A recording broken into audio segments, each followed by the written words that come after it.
making our pattern, I'm using this brown paper, packing paper you can get at Walmart.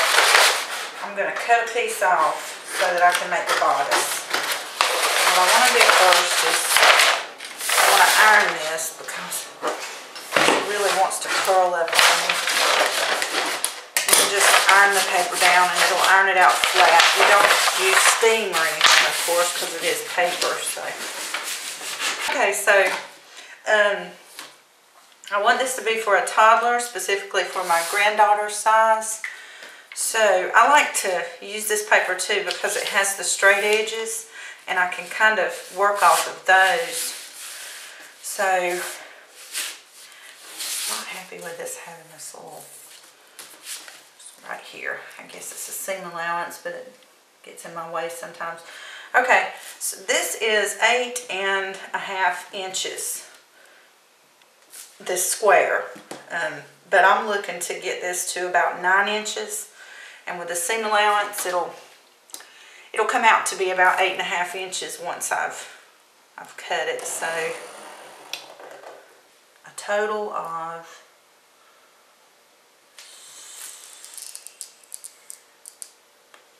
6 inches. So I'm going to mark this off at 6 inches. Then I'm going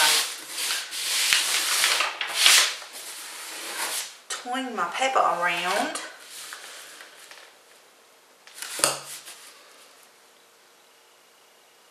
Kind of really just making a grid to start this off because it's going to look totally different when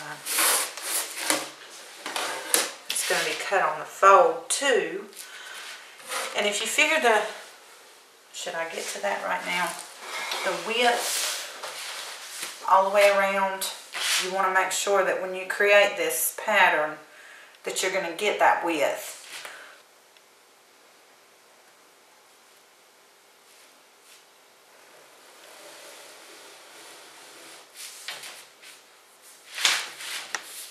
I'm just trying to figure out this, you know, until you cut things, you can fix your work. You know, what I'm going to do is make it where it cuts on the fold. I know it looks like I drew this little rectangle for nothing, but it's how I work it out. So I hope it helps you guys. So if the child has a 22-inch bust, which I think is pretty average, then I want to figure this with the seam allowance where it will give me 22 inches all the way around. And you do this from the bottom because the bottom is what's going to go all the way around. This is only going to be on the front. Look, I'm going to go on with it. So this is going to be my fold line.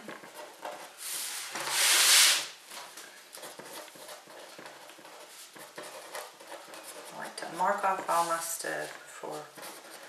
We're going to cut 2 on the fold, and I'm going to use the same pattern piece and I'm going to cut 2 no fold, and just you'll see what I do when I get to the cutting part. I'm going to lay it on the fold line or lay it over and leave like about a 1/2 inch to 3/4 of an inch, and that's going to be so that I can create a back that can snap close so that it makes the dress easy to get on and off. So hopefully this one works. That just still seems like really, really small. But we'll work with it. Okay, so I'm going to cut this out and I'll be back to show you how to make the bottom of the dress. The pattern for that's really easy. Alrighty, y'all. This is what the bodice piece looks like once you got it cut out. And I did decide to add 1/4 of an inch because I'm just feeling like that is too small. But you saw the little brainstorming I did, and you're probably sitting there going, what? But that's how I create a pattern. To create the dress bottom, I still have the salvage, the paper from the piece that I used to create the bodice. And this is going to be on the fold cut for the front and 2 pieces for the back, and I'm going to use the same pattern piece. But the first thing I'm going to do is, this is my straight edge of my paper here. This is where it was cut from the, yeah, whatever. So I know that I'm going to have a dress that is approximately 22 to 23 inches around for the size of the child. But I want to gather this, so I want to make sure that I have plenty of room for gathering. And first thing I'm going to do is mark off my paper. And I'm figuring that about half, close to half that size is good for the front because it's going to be doubled. This is, I'm going to cut 10 inches for the pattern, but it'll be 20 when I cut it. And it'll be the same for the back. So then the next thing I want to do is just try to get straight lines. This is something that's it's really hard to mess up unless you're just really trying to mess up. So for the side with the, as far as length, I think for my granddaughter, probably about, for the skirt, about 18 inches is going to be good.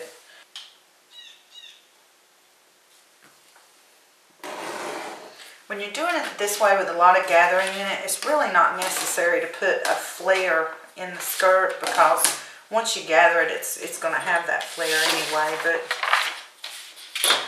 I do like to kind of give it a little bit of a flare for the sides so that it gets that nice, almost like a rounded skirt look once you're done.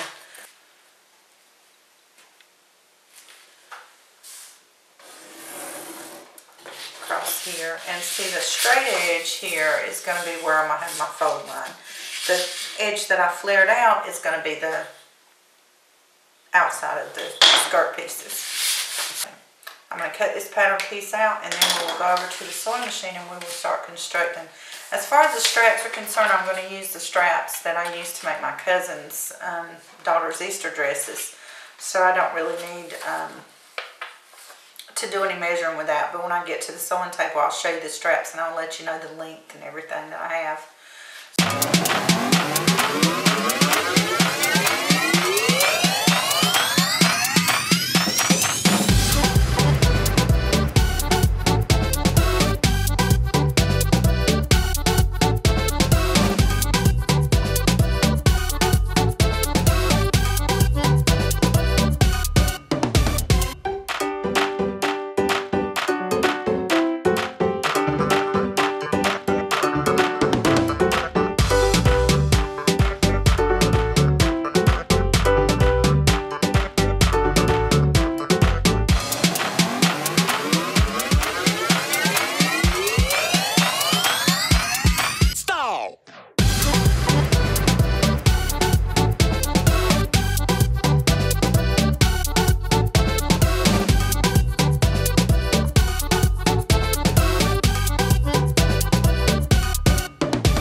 I want to just go over real quickly the pattern pieces. We have 2 pieces for the back for the dress bottom, 1 piece for the front cut on fold. We have 4 strap pieces all together, and I told you I'd show you that piece and tell you the size of it. The straps that I'm using for this size are 8 inches long and about 1.5 inches wide. For the bodice of the dress, we need 2 for the front, cut on fold, and we have 4 for the back, not cut on the fold. So the first thing we need to do to get started is I'm going to sew these straps up, and then I'm going to turn them and press them, and I'm not going to do that on camera because I don't think you really need to see that. So once I have that done, I'll be back to show you the next step. Okay, now that our straps are done, we're just going to put those aside. I'm going to take out our pieces for the bodice, and I want one piece of the front and 2 of the back pieces. Just want to make sure I have them. Okay. Now what I'm going to do here is I'm going to go down the sides, and I'm going to do this with each set. I'm going to do it with this one, and then do the exact same thing with the back one. I'm just going to sew the underarm parts on this side here. Okay, now you can see I've got both of these sets sewn. It's like the back and the front sewn together on both, and what we're going to do is it creates a lining. So, but first we need to attach the straps. So I'm going to do that first, and the first thing that I want to do, stop saying first so freaking much, I want to attach them to the front, and I want to leave a little bit of seam allowance over here. We don't want it to get caught.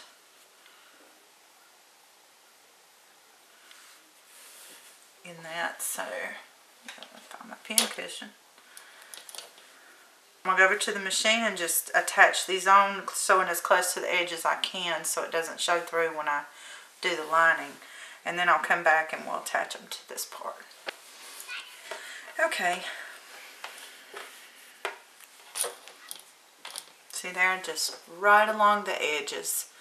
And here comes the fun part, because I have to figure this sucker out. So I think what we need to do, I did the same thing the other day when I was sewing something. I think we need to leave this, and then we're going to have to attach it by inserting it and then sewing on the outside of it. So I'm going to go ahead and attach the entire piece together, and then with the seam ripper I'll come in and do that. That way I know that I've got everything sewn correctly.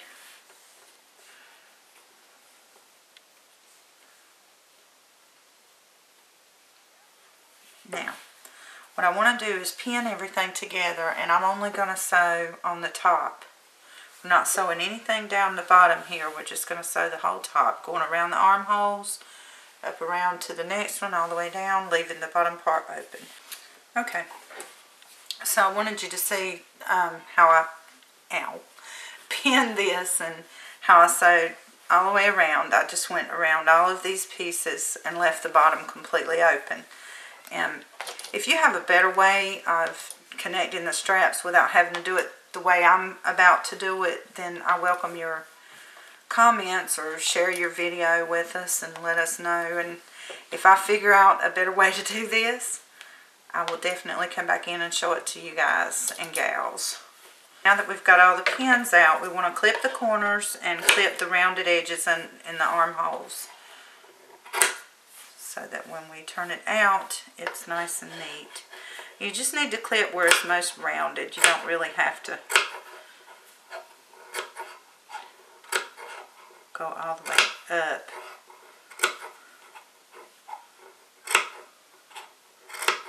Okay.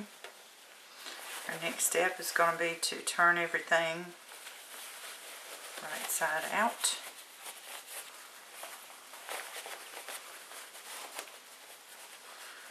Pushing out all of the corners.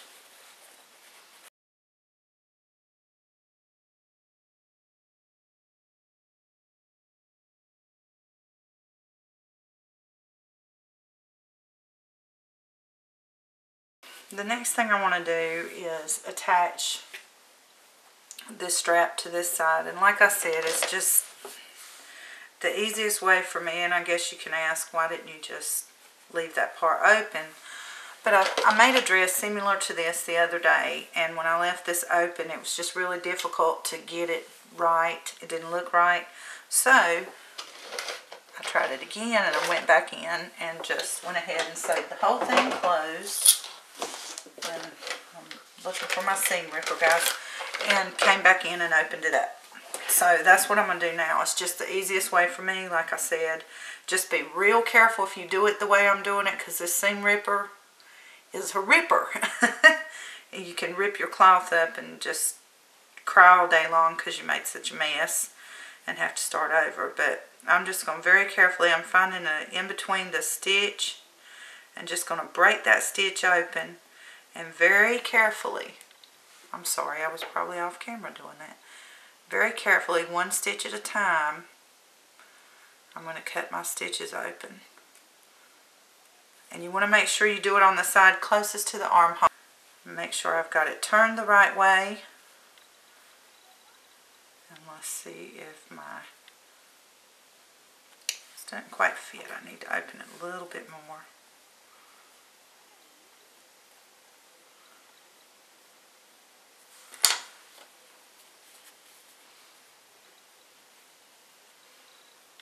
Okay, so I'm going to fit that strap down in there, and you don't want to put too much in there because I didn't have a whole lot of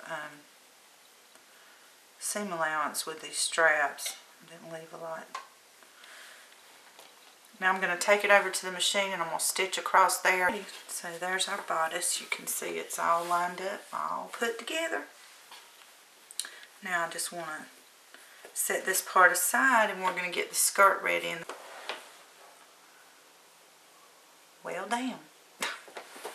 I did not have the camera running and I just showed you guys how to do this. I gathered the dress bottom, the skirt part, and I've attached it kind of upside down, if you see that, with the right sides facing together, and I haven't attached both sides to this bodice. And now I'm going to go over to the machine and stitch this all the way across. And you want it to be a neat stitch because it's your final stitch for that front side of the dress. I have sewn 1/2 of the bodice to the skirt bottom. So we turn this over and you can see where I did the stitch for the gathering, but I'm just going to take the seam ripper and pull that out. Now, what happens is we don't have to do a top stitch on this, and it looks so much neater once you get those stitches from I can't think today, when you gathered it, if you do it that way. Now what I want to do is press this.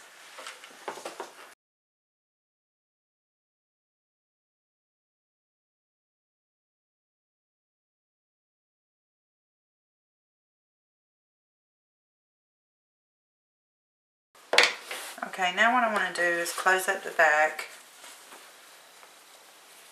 I'm going to line up the pieces. Get this done. This, I'm going to go all the way up with this as far as I can to this bodice piece. Okay, so that's our dress inside out. And what we want to do now is I want to make, I think you might call it a whip stitch or a blind stitch. But that's what I'm going to do all the way around the bottom of this. And it'll almost won't even be able to see it. But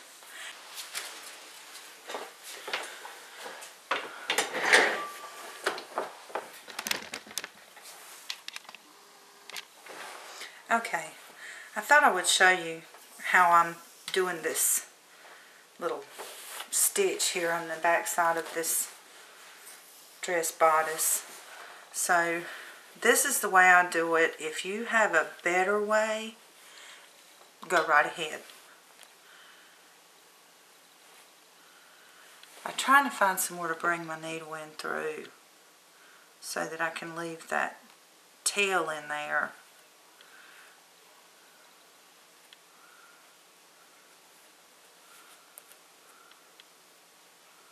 And see, I've got the needle through where it's kind of underneath.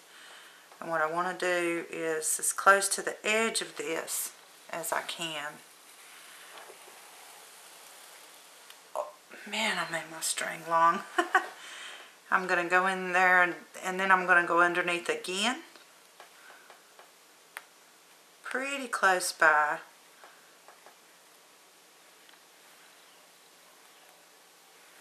And bring that needle out again. And see, you really can't see the stitch work when you do it this way.